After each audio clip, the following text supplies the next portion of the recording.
A margem do caderno onde você escreve, o aperto de mãos, o brinde quando dois copos se chocam. Hoje tudo isso parece inofensivo e parte da rotina, mas esses hábitos não nasceram por acaso. O mais curioso é que esses costumes continuaram sendo repetidos, geração após geração, mesmo quando o motivo foi esquecido. Por isso que você vai descobrir agora 8 coisas comuns com origens surpreendentes.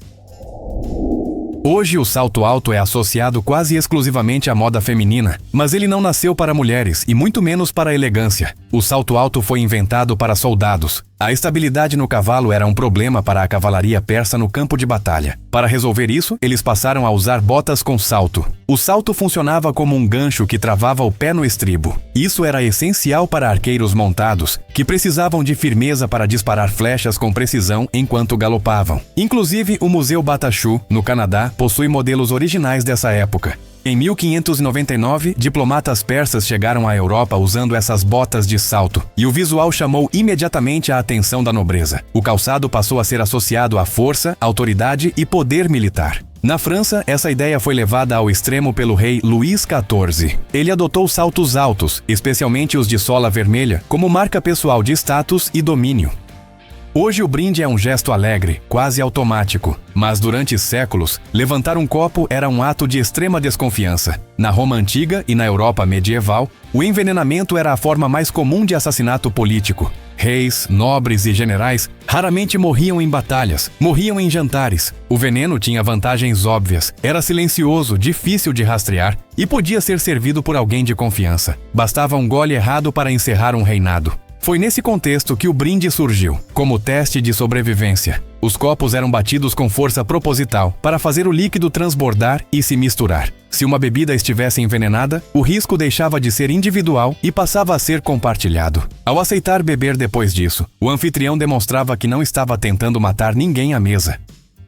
O aperto de mão não surgiu como gesto educado ou sinal de simpatia. Ele nasceu como um ritual de segurança. Em sociedades antigas, especialmente na Grécia e em regiões da Europa, encontros entre desconhecidos eram potencialmente fatais. Como a maioria das pessoas é destra, a arma, faca, punhal ou espada ficava na mão direita, mas não bastava mostrar a mão. Era preciso garantir que nada estava escondido. Ao segurar a mão do outro e sacudir, você verificava se alguma adaga poderia escorregar da manga para a palma. Ao mesmo tempo, neutralizava a mão que poderia te matar. Era uma revista rápida, silenciosa e socialmente aceitável. O cilindro giratório com listras vermelhas e brancas não surgiu para indicar corte de cabelo. Na Idade Média, existia a profissão de barbeiro-cirurgião, e eles faziam muito mais do que aparar barba. Em uma época sem médicos acessíveis, anestesia ou antibióticos, eram os barbeiros que realizavam extração de dentes, drenagem de abscessos e sangrias. A lógica da sangria era simples e perigosa. Acreditava-se que muitas doenças eram causadas pelo excesso de sangue ruim no corpo. Retirar esse sangue seria a cura. Durante o procedimento, o paciente segurava um bastão de madeira com força para fazer as veias saltarem, facilitando o corte. Esse bastão é exatamente o que o poste representa. O vermelho simbolizava o sangue arterial.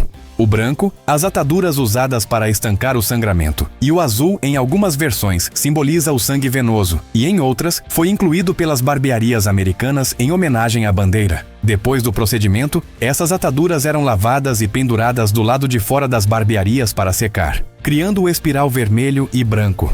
A medicina evoluiu e os barbeiros deixaram de operar corpos. Hoje, ele gira silenciosamente na calçada, simbolizando apenas corte de cabelo. Não esquece de deixar o like se você não sabe como o pessoal conseguia sobreviver nessa época e se inscreve no canal para não perder mais curiosidades.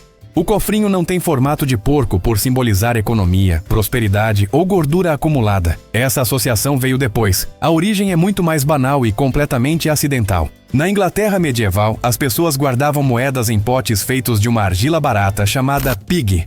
Esses recipientes eram conhecidos como pig jars. Com o passar do tempo, o termo pig caiu em desuso na língua inglesa. Séculos depois, quando alguém pedia um pig jar, os artesãos já não reconheciam a palavra original, e o som era praticamente idêntico a pig, que significa porco em inglês. Os oleiros passaram a interpretar o pedido literalmente e começaram a moldar os potes no formato do animal. O erro agradou. Os potes chamavam atenção, vendiam bem e acabaram se espalhando. A gente olha para aquela linha vermelha na lateral do caderno e pensa que ela existe apenas para organizar o texto. Mas a origem da margem é muito mais prática e bem mais antiga do que parece. Durante séculos, papel era caro e livros eram objetos extremamente valiosos. Eles não ficavam em salas limpas e climatizadas como hoje, mas em porões úmidos, bibliotecas de madeira, mosteiros e depósitos cheios de poeira, insetos e, principalmente, ratos. Quando um rato começa a roer papel, ele nunca ataca o meio da página, sempre começa pelas bordas. A margem surgiu como uma zona de sacrifício. Se o livro fosse atacado por roedores, traças ou até por um pequeno incêndio, o dano ficaria concentrado na área em branco da lateral, preservando o texto no centro. O pompom no topo do gorro parece inútil, quase infantil, mas nasceu como equipamento de proteção em um contexto muito específico. A origem está na Marinha Francesa, principalmente entre os séculos XVIII e XIX, quando marinheiros passavam meses, às vezes anos, vivendo dentro de navios de guerra e embarcações mercantes. Esses navios tinham corredores extremamente baixos, estreitos e cheios de vigas de madeira expostas. Com o balanço constante do mar, ondas fortes e mudanças bruscas de direção, bater a cabeça não era um acidente raro. Um impacto mal calculado podia causar cortes profundos, desmaios ou deixar um marinheiro inutilizado em pleno serviço. Foi nesse cenário que surgiu o gorro conhecido como bate, usado pela Marinha Francesa, sempre com um pompom vermelho no topo. O pompom funcionava como um amortecedor rudimentar, mas principalmente como um sensor tátil.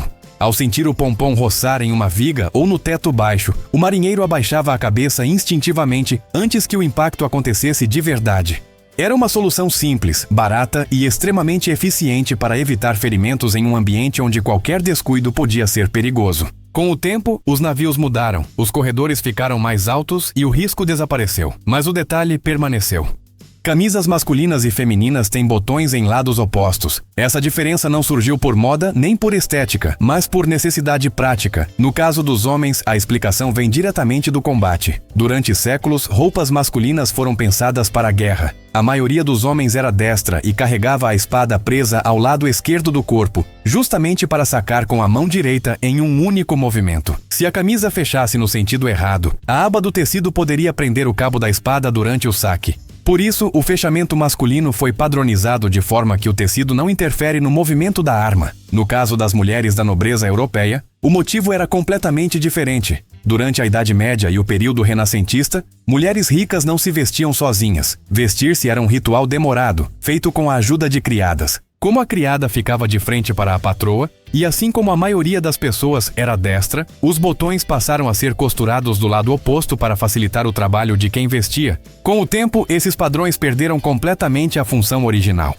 Qual desses você mais usa no dia a dia sem nunca imaginar de onde veio? E confira esse outro vídeo onde eu conto 8 coisas comuns que escondem segredos incríveis.